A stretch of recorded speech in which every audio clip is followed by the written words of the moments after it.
नहीं बिल्कुल कोई तालाबंदी नहीं। ओ भाई मेहनत तो बना दे।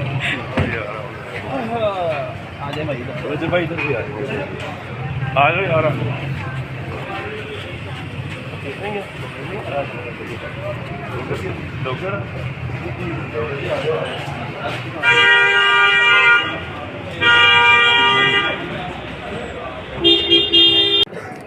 मुझे वैसे ही सलमान बहुत बुरा अब तो लगने लग गया है। वैसे भी मैं बस कहती हूँ कि सब जो भी अल्लाह करेगा ना वो बेहतर है। मैं इसके बारे में बात ही नहीं करना चाहती। ये बहुत घटिया इंसान है वैसे भी, ठीक है, जिनकी अपनी कोई इज्जत नहीं है, वो दूसरों को जो बट अपनी वाइफ का नहीं बना तो उसने दूसरों का, वो हर किसी को यूज़ करता है, वो छोड़ देता है।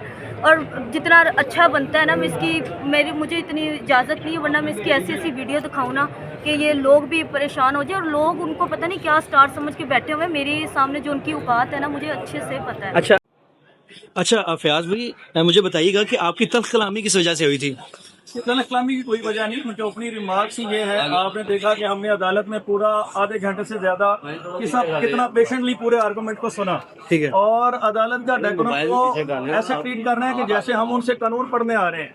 वो हमारे एक सीनियर लॉयर को क्रॉस करते हुए कह रहे हैं कि जी ये कानून सीखें, ये कोई एकेडमी नहीं है, हम यहाँ पे उनसे कोई कानून सीखने नहीं आए। सिंपली बात ये है, तो उन्होंने अदालत को एड्रेस करना है, और उनके ओपनिंग रिमार्क्स ये थे कि अदालत फैसला नहीं कर सकती। What does it mean? मुझे तो ऐसे लगा कि अदालत में कोई सनी देओल आ गया। ठीक है। अच्छा फयाज भाई मुझे बताइएगा, आगे थोड़ा सा। अच्छा फयाज भाई मुझे ये भी बताइएगा कि आपकी जानिब से कोई ना सबूत पेश किया गया है और आपने तारीख भी ले ली है? देखिए, अभी तो मैं आज पहली दफा इस केस में पेश हुआ हूँ। इंशाल्लाह हमने इन्वेस्टिगेशन चेंज करवाने के लिए एप्लीकेशन दी है, जिसको डीआईजी खुद इन्वेस्टिगेट कर रहे हैं इस सारे मामले को।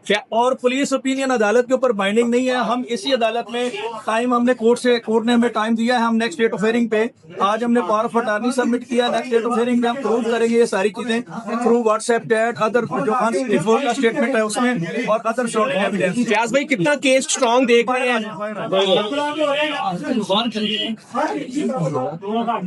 ध्यान से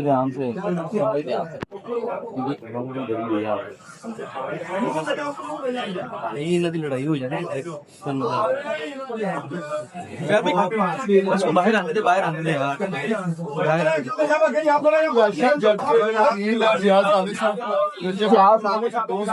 अच्छा फयाज अहमद साहब जो है अदालत से बाहर आ रहे हैं। आज तो अदालत के अंदर कल कलामी भी हुई एडवोकेट राना अब्दुल मरूफ साहब के हवाले से, और साथ भी जाती हुई है, और बहुत सारे फैक्ट्स को मैनिपुलेट करके अदालत के सामने रखा गया है, जिसमें पुलिस इन्वेस्टिगेशन जो ऑफिसर है उसके खिलाफ हमने डिसऑनेस्ट इन्वेस्टिगेशन की हद तक हमने एप्लीकेशन मूव की हुई है।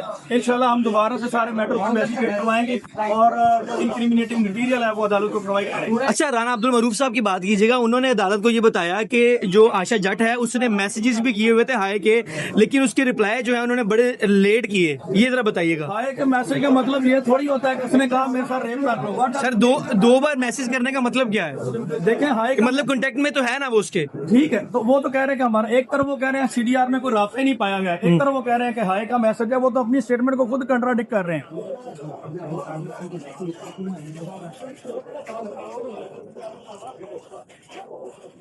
अच्छा फयाज साहब मेरा सवाल आपसे ये है कि मुस्कुरा आप रहे थे या कोई और कलीग मुस्कुरा रहे थे? देखें, वो मेरे कलीग थे, उनके जोक पे एक पे मुस्कुराए थे। अच्छा। और उससे मुस्कुराना बनता भी था जब उन्होंने कहा कि अदालत का टाइम बड़ा प्रीशियस है, और जो शख्स खुद टाइम वेस्ट कर रहा हो अदालत का होता है कि प्रीशियस है। ओके। मुझे वैसे ही सलमान बहुत बुरा अब तो लगने लग गया है। वैसे भी मैं बस कहती हूँ कि सब जो भी अल्लाह करेगा ना वो बेहतर है। मैं इसके बारे में बात ही नहीं करना चाहती। ये बहुत घटिया इंसान है वैसे भी, ठीक है, जिनकी अपनी कोई इज्जत नहीं है, वो दूसरों को जो बट अपनी वाइफ का नहीं बना तो उसने दूसरों का, वो हर किसी को यूज़ करता है, वो छोड़ देता है। और जितना अच्छा बनता है ना, मुझे इतनी इजाज़त नहीं है, वरना मैं इसकी ऐसी ऐसी वीडियो दिखाऊँ ना कि ये लोग भी परेशान हो जाए, और लोग उनको पता नहीं क्या स्टार समझ के बैठे हुए हैं। मेरे सामने जो उनकी औकात है ना, मुझे अच्छे से पता है। अच्छा मैं उनके आशा, अभी आपने कहा कि मैं उनकी औकात जानती हूँ। हाँ। एक बार आपका एक इंटरव्यू आया था जिसमें आपने कहा था कि रजब जब मेरे सामने आए तो मेरे हवास में बाख्ता होगी, मुझे समझ नहीं आती मैं क्या करूँ। हाँ, तो मेरे सामने आया था तो मुझे कहता कि मेरे सामने जी टांग ऊपर टांग रख के नहीं कोई बैठ सकता। वो अपने आप को बहुत ज़्यादा स्टार समझता है। लेकिन मैंने कहा कोई बात नहीं, आ जाओ फिर तुम भी अदालतों में आ जाओ, मैं भी आ जाओ, जितना मर्जी बेशक मेरा नाम ना ले, बस अदालतों में आता रहे, यही काफ़ी। अच्छा आशा, लाइव के अंदर डिस्टर्बेंस नहीं क्रिएट होती जब ये सारे मामला चलते हैं? पहली चीज़ ये, दूसरी ये मुझे बताइएगा कि जब आप जैसे आपके जो दाना मरूफ साहब हैं, उन्होंने अदालत को ये बताया कि इनकी जो वीडियो थी उनके सिस्टर को भेजी गई, ये ज़रा बताइएगा ज़रा, क्योंकि मैं वो लफ्ज़ जो है वो इस्तेमाल नहीं करना चाह रहा। समझी नहीं मैं आपकी बात। आपने ये कहा था, आपकी जो अदालत के कमरे में ये बात हुई कि जो राना मरूफ साहब, उन्होंने ये कहा कि इनकी वीडियो जो है उनकी सिस्टर को भेजी गई, बाद में जो है उनके पास गए कि यार ये डिलीट कर दो, ये माजरा क्या था, ये ज़रा बताइएगा।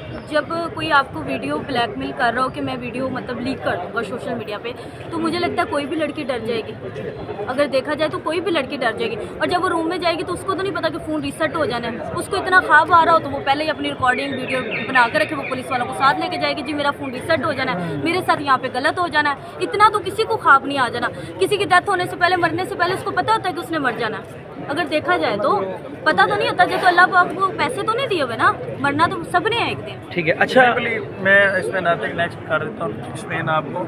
हमारे पास अभी भी एविडेंस मौजूद हैं जिसमें सलमान खुद एडमिट कर रहा है कि उन्होंने व्हाट्सएप का जो मोबाइल फ़ोन है उनमें से डाटा डिलीट किया है, और इंशाल्लाह नेक्स्ट ट्यूसडे के लिए इसको फिक्स किया गया है। हम अदालत में, अभी आपने वन साइड स्टोरी सुनी है, नेक्स्ट डेट ऑफ हियरिंग पे हम पूरा उसमें अदालत के सामने फैक्स रखेंगे। ठीक है आशा, मेरा सिर्फ आखिरी सवाल मैं आपसे। भी बस आपको यही कहूँगी कि हर किसी को ये खरीद नहीं सकते, ठीक है? हर किसी को मैनेज कर लेते हैं पैसों से, हर कोई मैनेज भी नहीं हो जाता। अच्छा, मुझे ये बताइएगा कि आपको भी मैनेज करने की कोशिश की गई ये पैसे बहुत देके? दफ़ा कितने पैसों की ऑफर करवाई है उन्होंने? मुझे तो बड़े बड़ी कहा है लोगों ने, बस छोड़ ही दें आप। मैं नहीं, बता दें। बोलने पे आ गई ना तो यहाँ पे ये जितना अच्छा बनता है ना, बस छोड़ दें। अभी नाते कि इंशाल्लाह नेक्स्ट डेट ऑफ हियरिंग पे थोड़ा वेट करें, आपको समझ। अच्छा, मेरा आशा, मेरा सवाल वहीं पे रह गया, सिर्फ आखिरी सवाल फिर मैं क्लियर कर दूंगा। अदालत क्या फैसला करती है? अदालत आपके हक में फैसला करती है, आपके खिलाफ फैसला करती है, आप उसे एक्सेप्ट करेंगी? बिल्कुल करेंगे।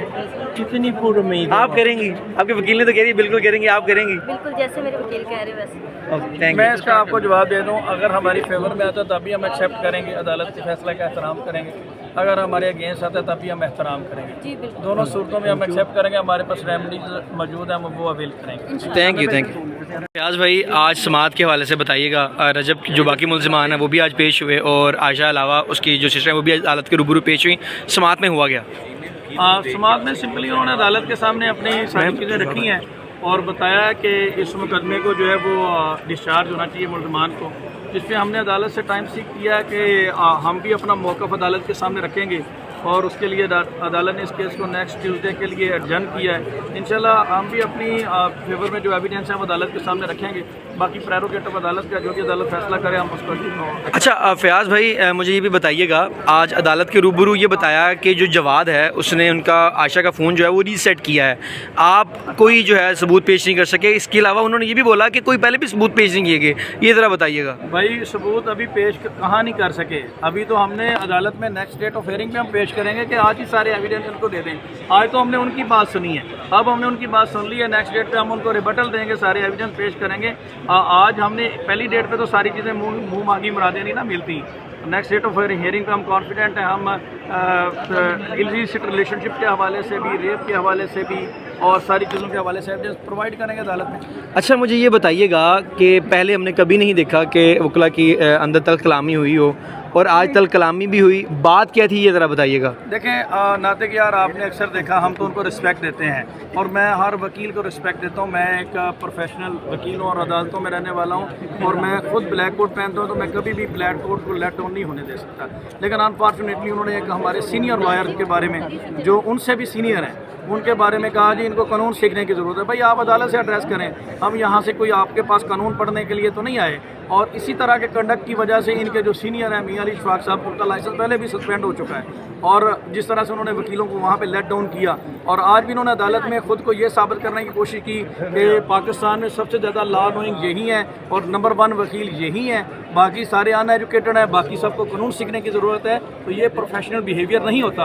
अदालतों में मुकदमा दलाइल के साथ, रिस्पेक्ट के साथ और डेकोरम को मेनटेन करके जीते जाते हैं, ना कि किसी मुखालिफ वकील की करैक्टर असैसिनेशन करके उसके किरदार पे उंगलियां उठा के। सर मुस्कुरा आप रहे थे या आपके सीनियर मुस्कुरा रहे थे? भाई जब वो अदालत का 1 घंटा वेस्ट करने के बाद कहेंगे कि अदालत ये नहीं कर सकती तो फिर मुस्कुराएंगे तो सही ना। अदालत का जो वो होता है वो डिसीजन मेकिंग जो अथॉरिटी वो तो कोर्ट है ना कि आप हैं। तो उसमें उन्होंने जब एक ऐसा बिहेवियर शो किया अदालत में तो उस पर रिबटल देना बनता था, जो मेरे बाकी वकला ने भी, और हमने उस पर अदालत के सामने वो रखा। अच्छा सर ये भी बताइएगा, अभी समाअत के दौरान एक तो बात हुई मोबाइल रीसेट करने की, दूसरा ये भी कहा गया कि इनके इकट्ठे होने का कहीं सबूत नहीं मिला जहाँ पर इन्होंने आयशा को जो है तंग किया हो या इनके मोबाइल से इनका जो डेटा है वो रीसेट किया हो।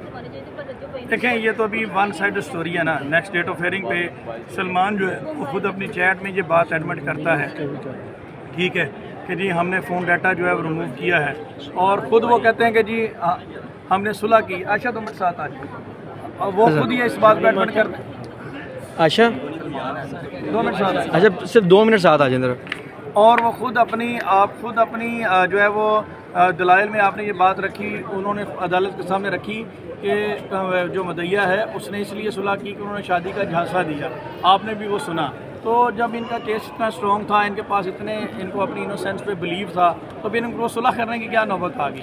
ठीक है। अच्छा आयशा मेरा सवाल आपसे ये है, आप सोशल मीडिया के ऊपर ये लगाइएगा ज़रा, वैसे ही पकड़ लें चाहे आपने कोई भी सवाल करेगा। हाँ ठीक है। आपने सोशल मीडिया के ऊपर कभी बाकायदा तौर पे सलमान हैदर के ख़िलाफ़ तनकीद नहीं की, लेकिन आप अदालत पहुँच आई हैं, ये ज़रा बताइएगा।